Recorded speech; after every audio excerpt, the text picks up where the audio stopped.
what a great time we had at South Kilburn. I think everybody else was there. It was a great morning, and the staff and the kids were awesome. Mr. Cunningham's 5th grade class was probably the best, but I'm sure some of y'all would argue otherwise.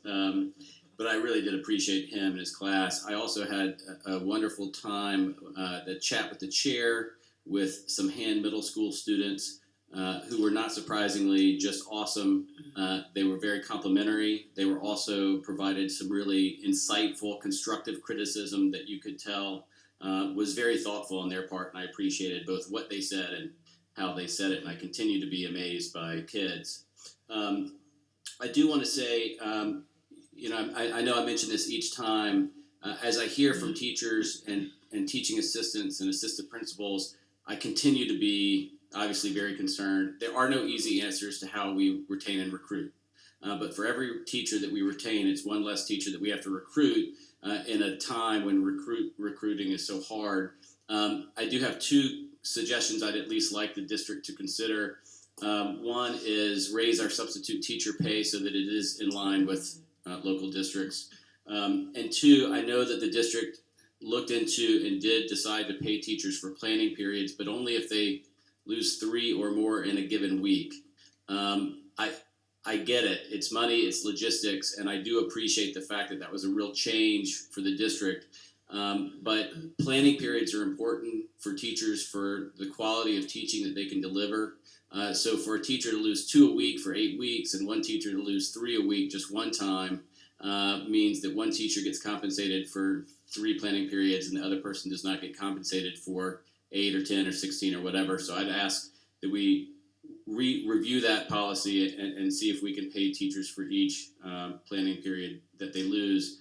I also wonder if at some point we need to have a working session or a retreat or something sooner rather than later where we bring together Dr. Long and Dr. Picard and other folks as well as some teachers and principals and see what kind of things we may do that are totally new and creative and thinking outside the box that might require board approval and policy changes to see what we can do to retain teachers, because the trend is brutal and the latest stats are that half of the teachers in the country are going to leave the profession, and Richland One's not going to obviously I don't think be an exception to this trend. So whatever we can do I think is important.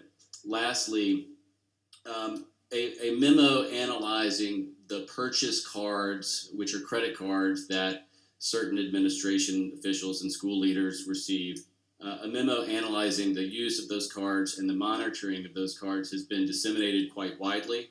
I've been approached with this memo at the State House and elsewhere when I was advocating for public schools. The memo itself raises, I think, serious questions about the monitoring of these expenditures. The Richland One internal audit report from August of 2021 echoes many of these same concerns. I would ask, and I don't think that we can just tell people to trust us. I think we've got to show it. I think the only way we're going to clear this up is to be as open and transparent as we can about getting to the bottom of how some of this money was spent and whether the monitoring that was necessary was in place. So Chairwoman Harris, since you have the authority to set an agenda, I'd ask respectfully that you set either a working session, which I think is what this really deserves, or at least set it on the agenda for the next board meeting so that we can get answers to some of these questions and start clearing the air about this money. Is that a conclusion of your report? Yes, ma'am. Okay. Let me respond to 2 things. As you suggested, Dr. Witherspoon doing a working session with faculty and staff to figure out how to retain teachers, etc. I believe, Dr. Witherspoon, you have a group already established that you meet with of teachers and staff? Teacher forum group, yes. Teacher forum group, and how often do you all meet?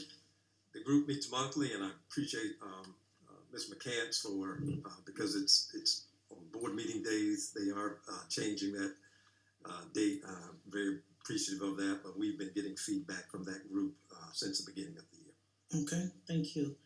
So hopefully that helps to answer that question for you, Mr. Lomanak. To your last comment in regards to, what you call it, a memorandum? A memo that has been shared, and I appreciate you bringing that into light because I had not seen the memo. And in reading the the memo. It's rather disturbing because I'm trying to figure out how we get a 60+ page document from a 20-page report from a certified credentialized auditor that is an internal auditor. And you know, I think that it's important that we take time to talk about concerns and issues because that's fair to any board member. The internal auditor works for the board, and the internal auditor does an ongoing annual risk assessment. That's his responsibility for us. As a matter of fact, we're one of very few districts that have that, and I really pride ourselves and my colleagues on making sure that we've had this in place for a number of years. I started reading some of this executive summary, but I had to put it down because a lot of what I read, in my opinion, it misconstrued what the internal auditor was saying. And as we talk about this, I want us to be very cautious and careful that we don't mischaracterize anyone or mischaracterize this district. You talked about a memo that the internal auditor provided for us in August of 2021. I know that was way before you got here. It's nothing new to the board. We receive reports all the time from the internal auditor. That's his job. His job is to do a risk assessment so there isn't any issues. But I think the best person to speak to their report, I don't know if he's here on tonight, is the person that put the report out in the first place. And that is the internal auditor who audits internally for this board to make sure that we stay in compliance, etc. At one point in time, we had an audit committee, which the board has a right to appoint an audit committee. And you can appoint any committee at the discretion of the board, but once their responsibility and duties are fulfilled, we can dissolve that committee. So that is number one why the audit committee doesn't exist anymore, because I believe that comment was made earlier. One of the reasons why the audit committee, Mr. Devine, was dissolved is because it was, even though it was a 3-person group of board members, we felt the need for all 7 board members to receive the same information at one time. One of the things that the auditor has been very, very good at doing is providing assessments of what's going on internally to make sure that we minimize and contain risks that could create bigger problems for the district. So, Mr. Washington, if you're here, I can't see out that far. I would like for you to respond to this, because I think as a board, before we go and set an agenda for a work session to discuss a concern, I am still waiting to hear what the concern is. I can't go off for somebody taking somebody's report and creating their assessment. I have to get it straight from the horse's mouth. And the horse's mouth on tonight is Mr. Washington, who provided the report for us. I've heard a lot of things said about the report. Mr. Washington, good evening. Glad to see you back with us and doing well. Thank you. I'm kind of putting you on the spot on tonight. But I just think it's important that you wrote this report. Do you know what report we're talking about, the August 2021 risk assessment? I think it's a pcard. Yes, Madam Chair, Commissioners, Dr. Witherspoon. Yes, ma'am, that is an internal report that was issued, I believe, in August of 21, yes. Mm-hmm. Can you talk about when you do those risk assessments? Let me just ask one important question. Mm-hmm. Did you find fraud? No, ma'am. The internal audit report on pcard operations did not note any indications of fraud. Okay, and when you did the assessment, it's your responsibility to make recommendations and suggestions to the superintendent or whomever, board, whatever, on how we move forward. You did make suggestions, correct? Yes, that is the purpose behind doing Okay. that assessment. Yes. And in your August 2021 report, in those suggestions, you made them directly to the superintendent, correct? Yes. Okay. Has the district come into compliance to what your suggestions and recommendations? Yes, as part of the administration responding to those opportunities to improve, Mm-hmm. recommendations, if you will, Mm-hmm. they did provide those necessary responses Mm-hmm. and put forth an action plan to address all of those concerns, yes. Okay. So I would go back to my colleague and ask, so Commissioner Lomadak, help us understand. I'm trying to understand. You're sharing with us a memorandum of someone that took a report, internal report, disseminated it to whomever, a lot of people out here, to say something other than what Mr. Washington has said. Does that report that your memorandum you receive conflict with the report of the author of the report? Well, so there are a number of issues. The memo covers a different year than the 2021 audit report, and it notes, for example, something that's objectively true. Some of our pcard transparency reports that, as you know, are required by law, were incomplete. They were wrong. There are items missing on the website now that are supposed to be on there. I checked, they're missing. That's something that needs to be addressed and corrected, because currently our website is out of compliance with the law in terms of recording those numbers. Now, Mr. Washington, if I could ask a couple questions.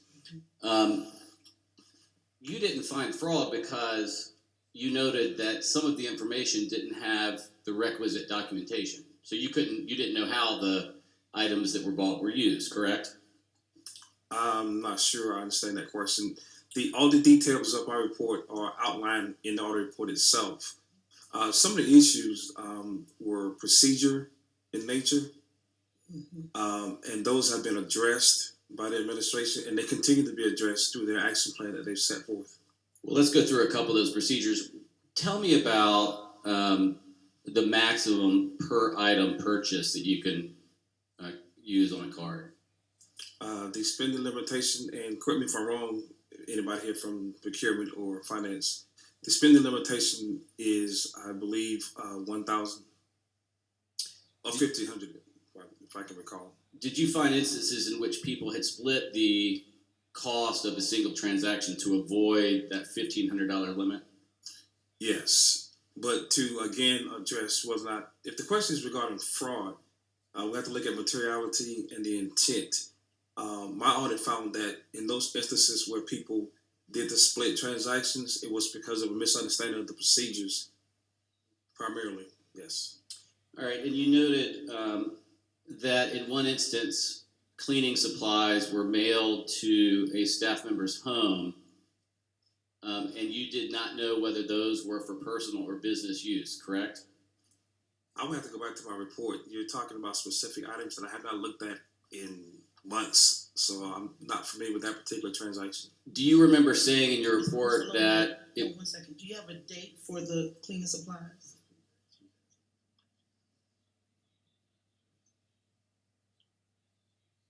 It's on page 25 of the audit report. Okay. You can go ahead. Do you recall stating in your report that some of the purchases could be for either business or personal use, but you were unable to determine because there was a lack of documentation? I believe that was one of the conditions that was noted, yes. Okay. And what would be, can you think of an appropriate reason that someone who lives in Columbia would have spent $2,100 at a Holiday Inn in Columbia on December 22nd?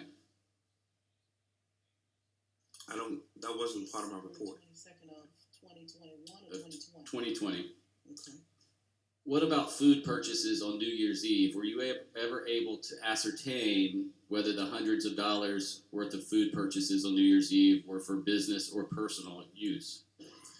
In my report, I put forth the conditions that were noted and opportunities to improve, i.e. recommendations.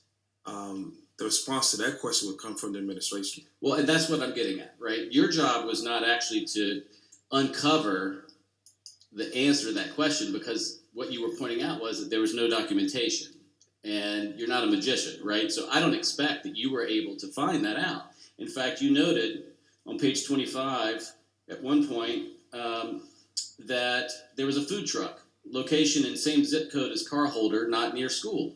So you have questions about that weren't answered because there wasn't anything written on the receipt and there was no documentation indicating what the food truck was used for.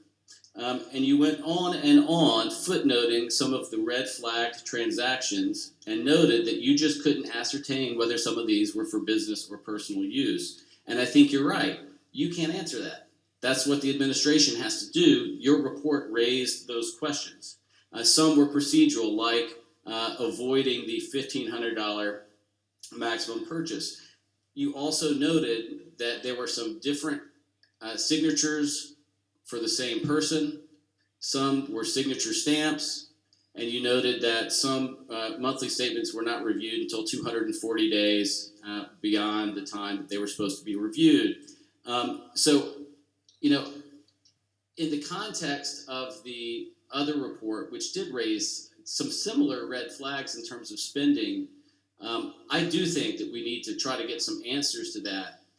Whether anyone was disciplined, I should note that there were clearly policies that were violated. And there absolutely will be some reasonable explanations for some of these purchases. But it casts a pall on all of them when we've got questions like these and no answers. And during this time period, we're suspending teachers' licenses for a year so that they can't engage in their profession for a year in the state of South Carolina. And we seem unwilling to want to get to the bottom of where some of this money went. And Mr. Washington, I think, did a very good job in raising important questions, acknowledging where policies were ignored, where monitoring didn't happen. And I don't think we get to just ask Mr. Washington, did you discover fraud? That wasn't his job. His job was to analyze the policies and whether we were following them. And the answer is we weren't. And I don't think we're going to be able to get past this.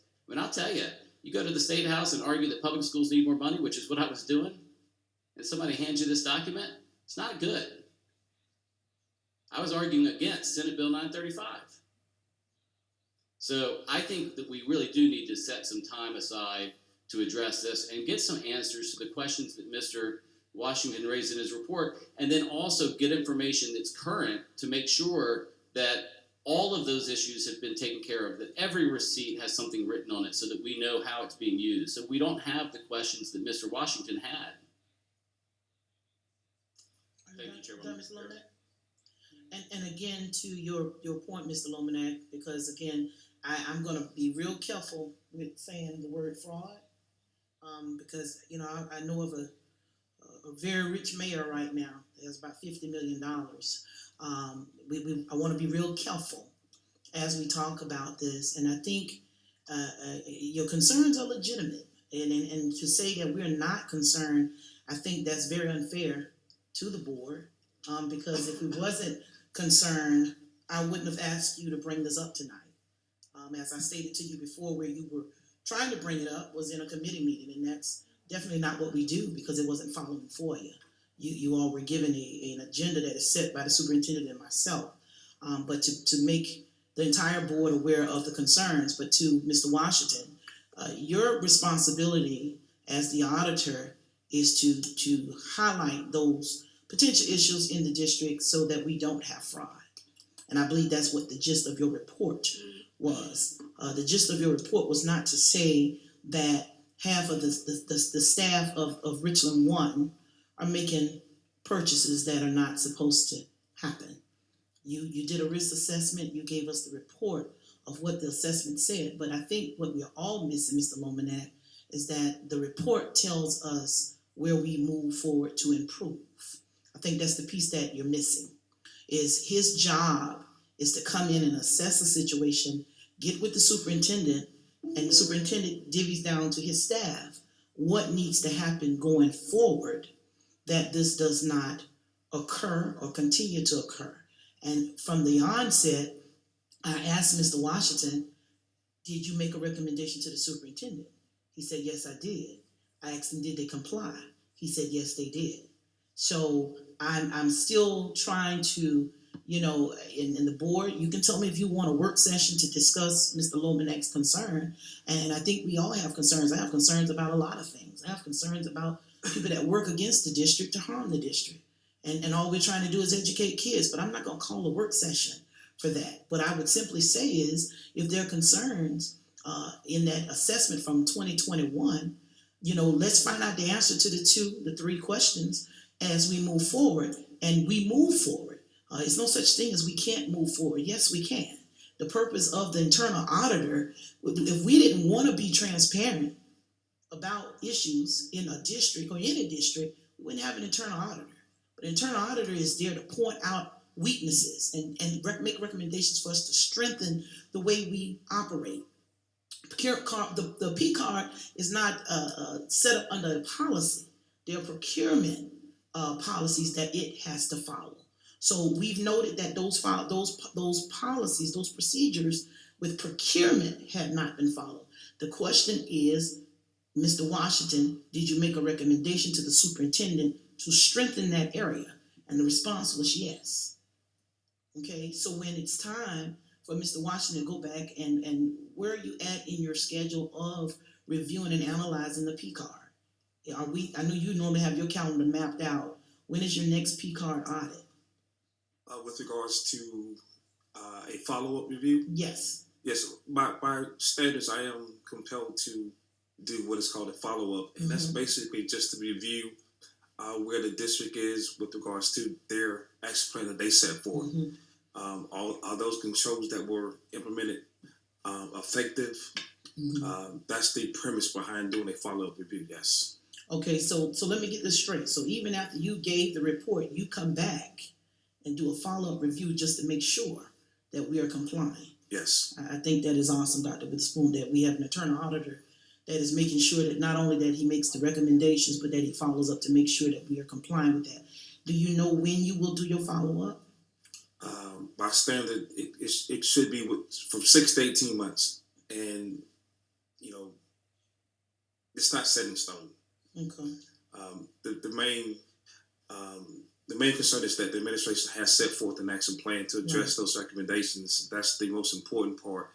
I'm duty bound to do a follow-up anywhere between 6 to 18 months from that point. Okay. Can you and the board we can talk about this if we need to. Request that Mr. Washington do a follow-up within the next 6 months and 6 to 12 months on the pcard. Yes, we can do that. As a matter of fact, it is in the current audit plan, but there are other priorities that were established when we put that audit plan out. I don't have to speak to those particular items, but there are some other priorities that are already in place for this fiscal year. Okay. Time permitting, we can go do the follow-up this fiscal year or early next fiscal period. Okay. Well, if you can get back to us and you can just let myself or Eva know, and we will communicate that with the board so that they will know that you have set those wheels in motion. Okay. To do a follow-up. Are there any other questions or comments at this time for Mr. Washington before Commissioner King? So, Mr. Washington, your initial analysis or audit of pcards date from when? I'm sorry, repeat that. Your last pcard audit dates from when? The audit fieldwork was conducted during the spring of 2020. That fieldwork was completed by summer of 2021. The years are rolling through so fast now. That report was actually issued August of 21, but the fieldwork was completed in the spring of 21. Not 2021. I'm sorry. Okay, and you what about the procurement audit? The procurement audit? Mm-hmm. I haven't done a procurement audit. Oh, I thought I had seen in your memo that you had done some procurement work. No? No. Okay, I'll have to go back and look. All right. That was specifically an operational review of pcard operations. It was an audit of pcard operations, not procurement. Oh, okay. And you did that when? That was conducted in the spring of 21. Spring of 21. Okay, thank you. Yes. Okay. Good, Ms. King. Anyone else? I just have one question. Commissioner Lomanet. Thank you. Mr. Washington, how many purchase card audits have you done in Richland 1? One. Thank you. Thank you, Chairman. Yours. Chairman, yours. Did you want to elaborate? You look like you were a little confused just now. I was just wondering the nature of that question. How many have I done? It's just one. Okay, in Yeah. August of 2021? Yeah. Okay.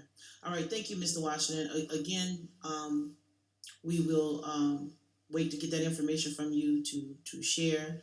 But at the same time, as I've stated to my colleagues, the internal auditor's job, he is our risk assessor. And he comes in, he assesses what we do as it relates to procedures. This is not an I gotcha. He's a part of the team. He comes in, he assesses potential risk, he makes recommendations, and the superintendent complies to those recommendations. And as you've just heard, after a certain period of time, he comes back and reassesses to make sure that the procedures and protocols that he has requested are in place. And we as a board are kept informed in that information in that regard. Thank you so much, Ms. White. Yes, sir. If I may, for point of clarification and for full transparency, way back in 2012, if I'm not mistaken, there was some advisories presented regarding the pcard function, primarily because it was new, it was in development phase, and so the internal audit function did provide some advisories along those lines. So you didn't just start doing pcards in 2021. You've been doing it for quite some time. Well, there's a difference between an actual formal audit versus just reviewing the process and providing advisories as that process has been developed. Right. So those were advisories back in 2013, 14. Okay.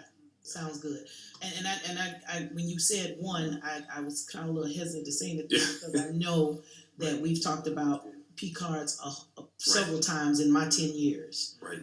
But I think that one of the things that we asked of you about 3 years ago, right before COVID, was, and I think Dr. Witherspoon even asked for this too, is that you go departments and start analyzing everything, not just for risk assessments, but also for best practices. So I know that wasn't the first time we talked about the pcards, because I've seen some reports on some stuff that was booklets full. So I appreciate you clarifying that. Any other questions for the auditor at this time before we move forward? Mr. Lomanak. Thank you. Mr. Washington, that reminded me, you indicated in your report that you made recommendations in 2014 that were not followed. Do you remember what those recommendations were? You indicated that they were informal recommendations, not part of an official report. I don't put forth recommendations unless I conduct a formal audit. That was part of a review process, if you will, providing oral advisories. There was no written report and no formal recommendations made. So explain, maybe I misunderstand this sentence. A formal report was not issued at that time, 2014, but audit advisories were issued to the administration as the program was being developed. Some of those advisories were not implemented. Do you know what those advisories were that were not implemented? I would have to go back to my work papers. That was probably 2013, 2012. I can't recall. Okay, thank you. But as you stated, that was advisory. That wasn't the formal audit just yet, correct? That's correct. There was no report back in 13. Okay. Or 12, 13. I can't recall exactly what year. Yes. Say it again. Commissioner Devine. Thank you, Commissioner Harris, Chairwoman Harris. Thank you to my colleague for bringing this to our attention. Like he, I too, the State House advocating for Senate Bill 935 and some other bills as well. I did not receive this document as well, but I want to go to the source document as he has mentioned. Mr. Washington, do you have any restrictions or impediments to doing your job? No, sir. That would be a violation of my standards set forth by the internal auditing. And you professional. And you are a professional licensed internal auditor. Is that correct? Yes, sir. That's correct. All right. And so, as you do the audit universe, as you used to tell us, I remember we talked about the triangle that you used to talk the triangle? about. Oh, the fraud triangle, yes. Correct. So, as you do the audit assessment and then you come up with the audit plan each year, this particular item just happened to be part of your audit plan based off the audit assessment you had done some years ago. Is that correct? That's correct. Part of my duties is to conduct ongoing risk assessment for all programs, activities, functions, departments within the district. Occasionally, some of those assessments will evolve into an audit, and that's when I present the annual audit plan to the board and the administration. Yes, that is correct. And you completed, or you already submitted the audit plan for 2022. Is that correct? Yes, Yeah, that's the one that's currently in place. Yes, Correct, yeah. yes. All right. Can you give us maybe one or two of the things that you're auditing, or you can't say just yet? If you can't say, don't say it. I can. It was established back in summer when the audit plan was presented that we were going to prioritize what we call student activity fund audits. Those are done on a cyclical basis, on a rotating basis, if you will, covering all high schools. So that's where the priority lies in this fiscal year, along with the follow-up on that operation audit that was conducted at the end of the prior fiscal year, which is the pcard audit. So those are the primary items on the current annual audit plan. Okay. Let me turn to the superintendent for just a second. Dr. Witherspoon, based off of his report and the administration working forward, I think this is another opportunity for growth for the organization. Okay. And we talk about growth with our students, and now this is a part of the growth for our organization to ensure that the organization continues to thrive and continue to grow. And so as we look at the growth model, here is now an opportunity for us to grow and to have that growth. And so, Dr. Witherspoon, are there any impediments to what you do to ensure we have growth, particularly in this particular instance that is brought up? No. To piggyback on or to reiterate Mr. Washington's points, in addition to providing information certainly to the board and the administration, he and I meet on a regular basis. He shares information with me. As Chairwoman Harris indicated, I have gone to Mr. Washington and asked him to look into some concerns that sometimes make it to get on my radar, so to speak. And he does, and he comes back and advises whether or not, as he's indicated, that should turn into a full-scale audit or additional spot checks and follow-ups. And then I, in turn, will go to respective departments, depending on his information that he shares, and in those uncertain terms, certainly make sure there's an understanding that any issues and concerns are to be addressed and are to be resolved moving forward. So if Mr. Washington were to run into any impediments or what have you, those are quickly removed. So that, again, as you've indicated, this is about the improvement of the organization in all of its aspects. Okay. That pretty much answers my questions. I appreciate you bringing that forward. Chairwoman Harris. Yeah. Well, let me ask this. So going back to kind of what Chairwoman Harris has said in regards to responding to some of these items, we said in 6 to 12 months we'll get a response back. Is that what we said? I think what we're asking of him, and I can get with Mr. Washington later, to look at what's on his schedule, what things we've given him that we probably could, I'm not going to say push to the side because it all matters, but maybe get back in there with this piece to ensure that those things, you've already said that from your observations, that the things that you asked for in August of 2021, district is complying, and it's February. So if you can get back in there and just do a follow-up, because, as I've heard my colleague mention some specific things, I guess, you're on a board so long, you could think to yourself, okay, could have been bringing somebody in town to interview them for a job, etc. So I don't want to get into the weeds of all of that stuff.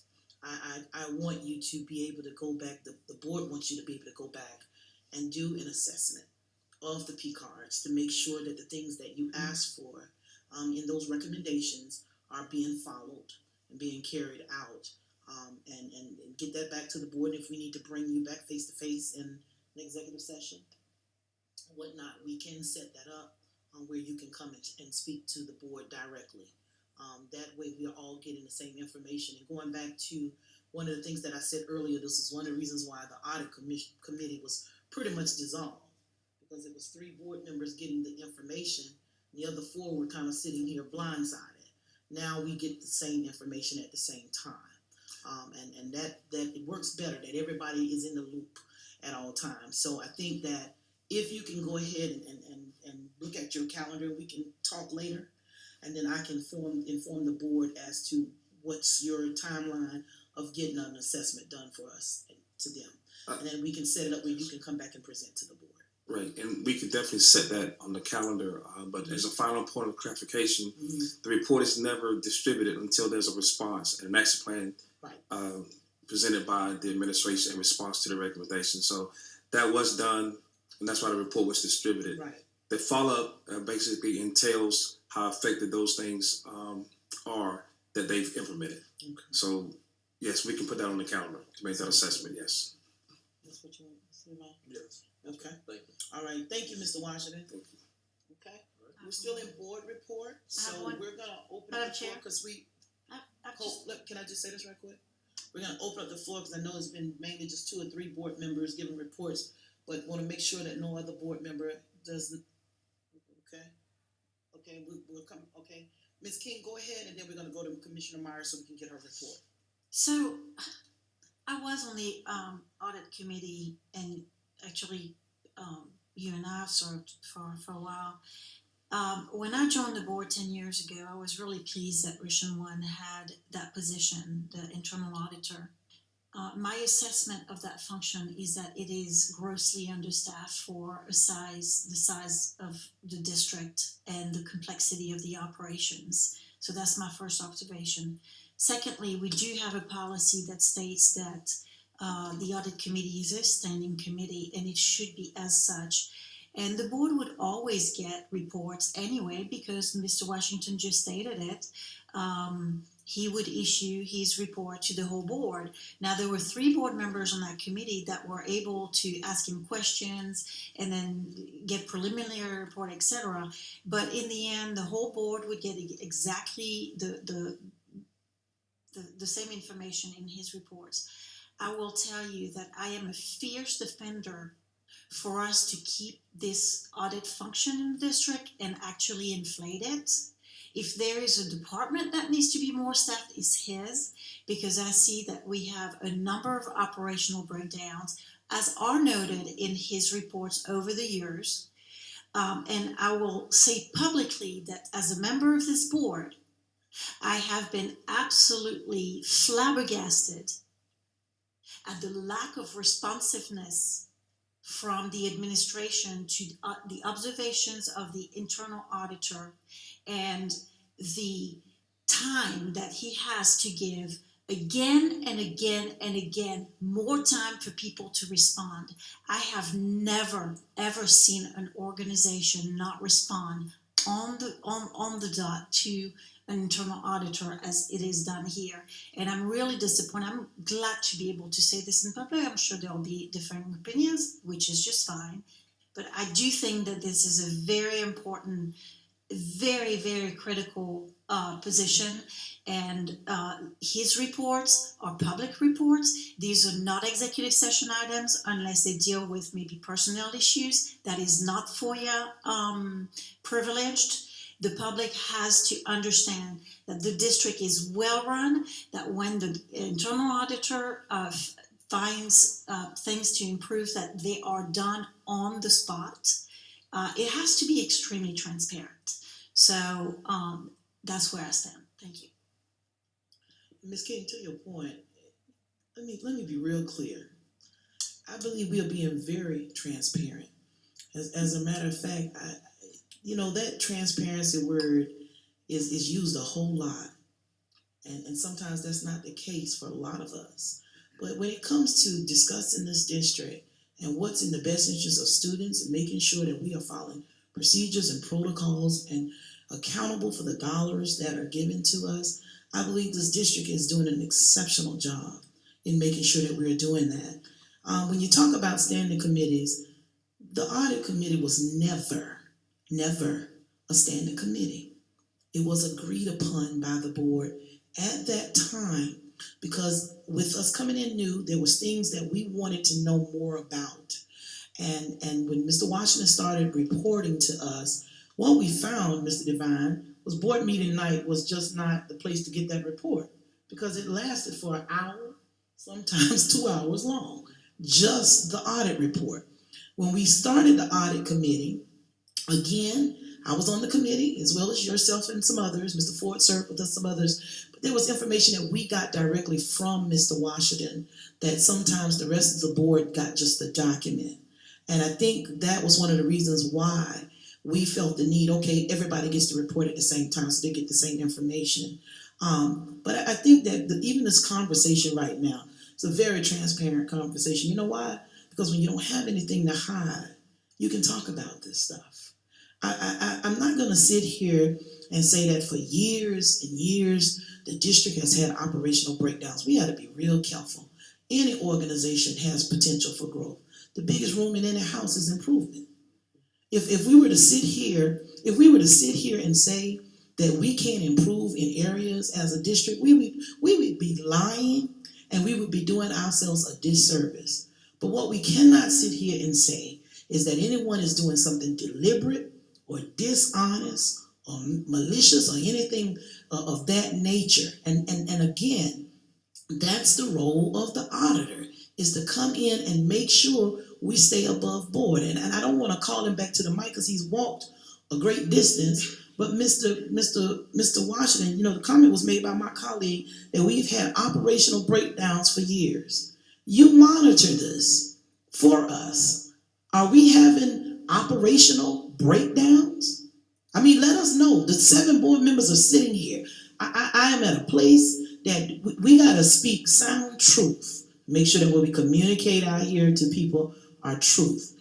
There are operational concerns. There are operational opportunities for growth as in any organizations. But are we about to break down as a district operationally? Are we having operational breakdowns, Mr. Washington? No, ma'am. That's a relative term. None of my audits have found any what you might call material or egregious situations that. Can you say that again? None of your audits. So the district is not in operational breakdown mode right now. There are always going to be in any organization some procedural concerns Right. that need to be addressed, and I convey those along with an opportunity to improve. The key is that the administration accepts those Right. and puts forth the plan to address those recommendations. Okay, and I appreciate you answering that. And then to my other question, when you need information, are you getting the information that you need from the superintendent and his staff? Yes. Thank you, Mr. Washington. At this time, is it Commissioner Myers? And then we're going to move out of board report. Thank you, Mr. Washington. Yes. I would just like to thank